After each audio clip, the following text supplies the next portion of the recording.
Welcome back to D-Lab. This is a follow-up video on the Johnson Viking CDC transmitter. This arrived here a little over a month ago. It's been heavily modified. I verified the power transformers are okay using my Variac, but I noticed that the filter capacitors are not installed, so I do not dare put in the tubes and bring this thing up until everything's in order. Let me give you a close-up of what's going on and what the plan is. We'll just sweep the bottom side of the transmitter. Got a little circuit board up here. The audio section has been heavily modified. Filter capacitors are not installed. Modulation resistor is open. AC input coils are loose. Some added relays.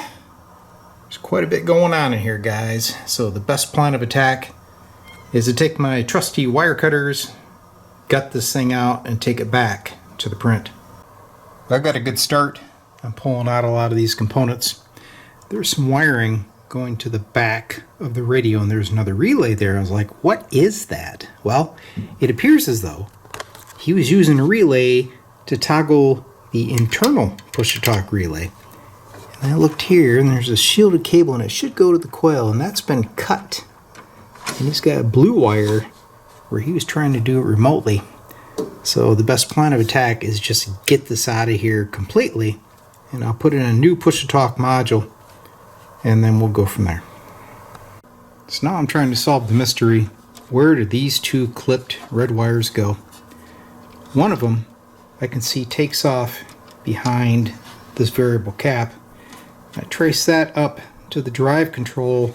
There should be 25K to ground here, and there's not. The other one takes off into the wire harness. I'm way over here. And if you look right down in there where the wire harness is diving into the top of the chassis, there's a little clipped off red wire that used to feed the audio section, and he cut it right at the harness. Isn't that nice? So top side, there's the drive pot. If you look at the terminal the red wire is going to, there's a big blast mark, and sure enough, it's open. I also noted that the bracket that's supposed to support that drive pot is gone. So since I got to change it and replace the bracket, it's time to pull the face. Well, as usual, got two knobs that don't want to come off. This one, the set screw is broken in half, so that's going to be fun. And this one, the set screw is just seized. I'm attempting to put in some penetrating oil and heat. Maybe I get lucky with that guy, but this one's probably going to have to come off in pieces. So I already jammed the screwdriver into my finger. That was lovely.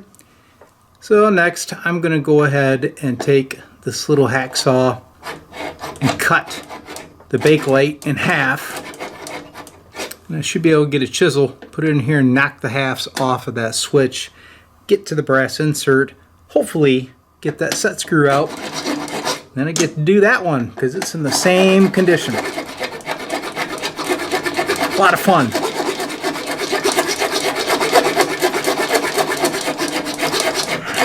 I think I'll be charging a little bit more for this repair. So I believe I hit brass. So I'm going to put chisel in there. Hopefully break this guy in two. There it goes. Now I'll have access to that sheared off set screw. So now you can see the set screw. Maybe I can just get a pair of pliers on it and turn it. It looks like it is turning.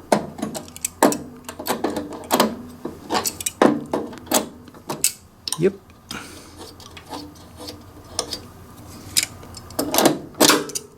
So it may not be over. Set screw may not have been the problem. The brass insert itself could still be seized to the shaft. I'm sure it is. Which means I get to cut that in half next. That will get a little bit dirty. I may have to take it outside for that. Well, the switch works, but that guy still ain't coming off. So I was able to rotate it. It came off. There's quite the burr right there. Get another knob on it, check the operation. Hopefully I don't have to change that switch. So it does appear though the switch is damaged. Somebody had been in here cobbling some resistors in. I don't know if that damage was there before or if it was the impact of the chisel that did it. Either way, I've got some spares. Well, here we go again. This is the best way that I've found to remove these knobs. You don't want to use a Dremel tool or any other type of motorized saw because of the phenolic that these are made out of. They'll put out some terrible fumes. So this is the best way, in my opinion. This one came off much easier. There wasn't any burr on that one.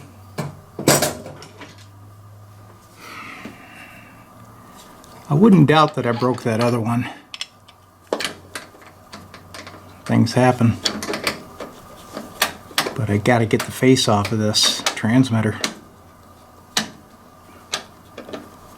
So sometimes you gotta sacrifice a little bit.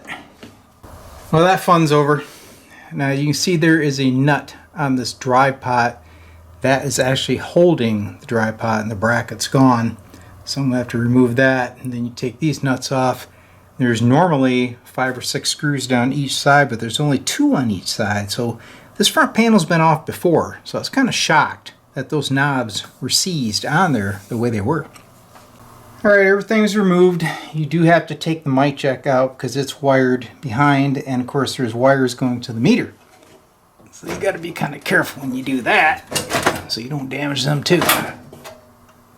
And there she goes. Now I have full access to everything. And there's that dry pot. Lovely. Luckily, I have an old stock dry pot. Came out of a donor, and it's got the bracket. So he'll go right back there, just like it used to be.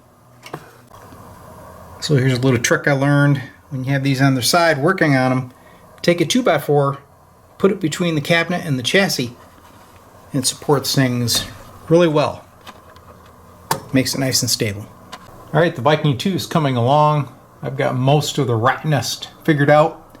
I did have a little bit of problem with the CW phone switch. The wiring just didn't add up, so I compared it to a hanger queen and I got it straight. So we're good to go on that. I also rebuilt the audio section, cleaned all that up. We're going to try it with a Hammond interstage transformer. So at this point I just need to hook up the AC and we're going to give this thing a trial run. Here we go. Initial power up of the Viking 2 utilizing my homebrew Variac. So you want to keep an eye on the amperage. Make sure I don't see any spikes. There's about 50 volts. I see the dial lamp on the Viking 2 glowing, so we have 6 volts. We're looking for around negative 70 volts or so when it's fully up, but I'm not going to bring her up all the way. I just want to see that we have the negative voltage. And we do. So that's a good sign. Now let's take a look at the 350 volt supply, because that was totally unwired. There it is. It's looking good. Okay, so I'm not going to test the high voltage at this time. I want to get the Viking 2 laid down. We're going to watch on the meter, and I have a crystal installed, and let's see if the oscillators are working. So the Viking's set up so we can just test and see if the oscillators are running. I've already preset the bands, okay, so those knobs are not on. We have the oscillator, the buffer, this is our CW phone, and meter select, that's all we really care about. Thing I noticed is this oscillator shaft, super loose. Shouldn't be like that. So we may have a problem right off the bat trying to get any kind of an indication. But I'm going to bring her up. We'll start an oscillator. I've got a crystal installed. And let's see if we get any activity out of the Viking. So I have to be very cautious when I'm doing this. The Viking is still powered by the Variac. I'm in oscillator position. So hopefully, if we see any current on that meter, that'd be a good indication, wouldn't it? So I'm up to about 70 volts. You can see the meter's coming up.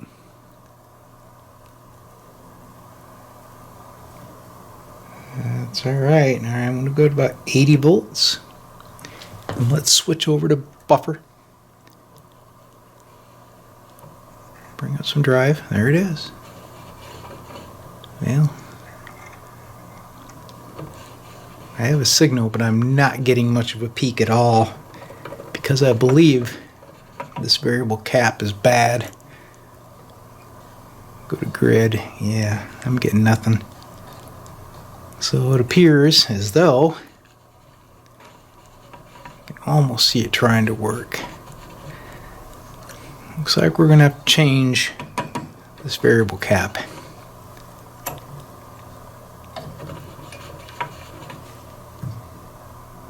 There's about 90 volts applied. You can see we're just not getting any peak out of that variable cap at all.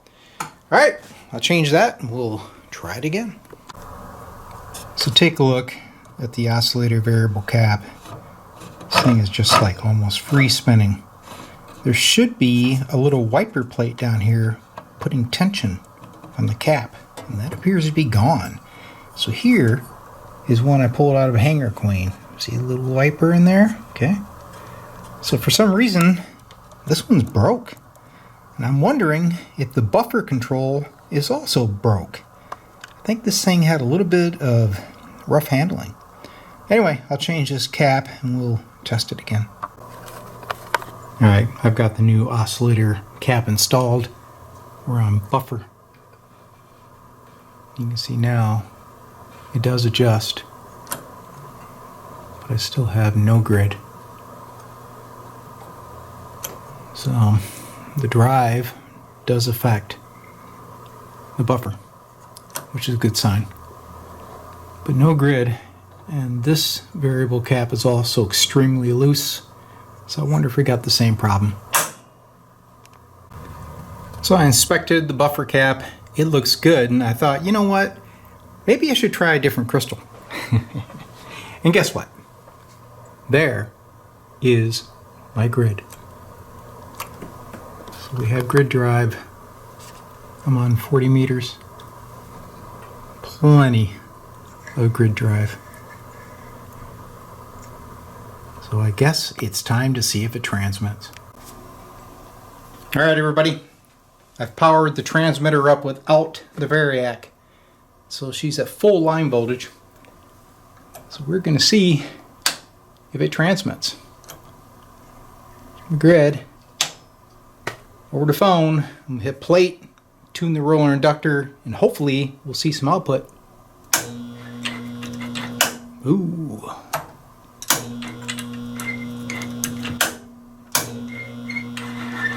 I'm not getting anything.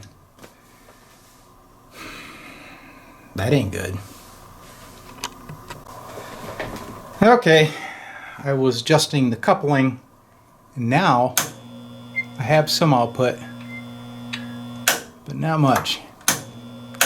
Let's see what our mod current looks like. Yeah, it's pretty high, but shouldn't affect what we got going on here. So my guess is possibly a bad 6146, because we only have about half power. Okay, good news. I found the problem was actually the clamper tube. It would not adjust. Now I got full power out. Here's my modulation current.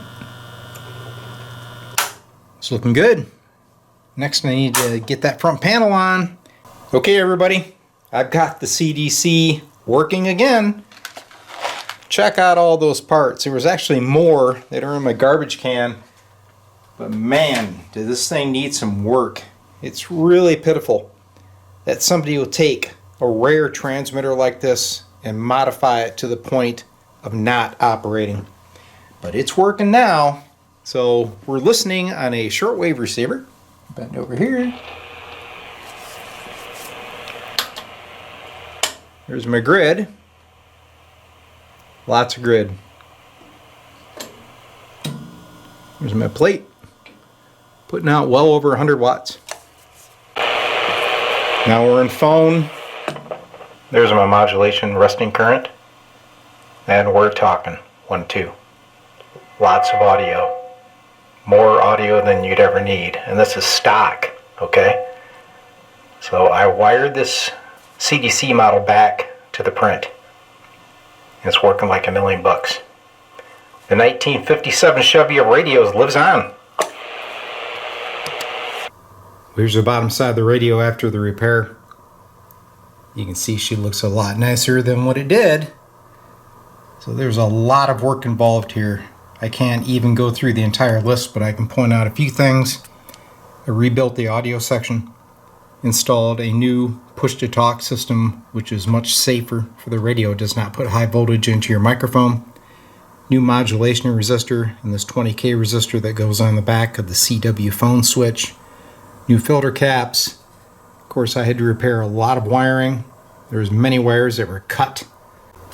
I did have to change that oscillator variable capacitor, and the rear ceramic 2-pin connector for the dial key was missing, and of course the line cord needed to be redone. But she really looks good. This guy's going to be super happy with this transmitter. This is a test of a Johnson Viking 2 CDC model. After removing all these modifications, it is finally operational. I'm on the 40 meter band.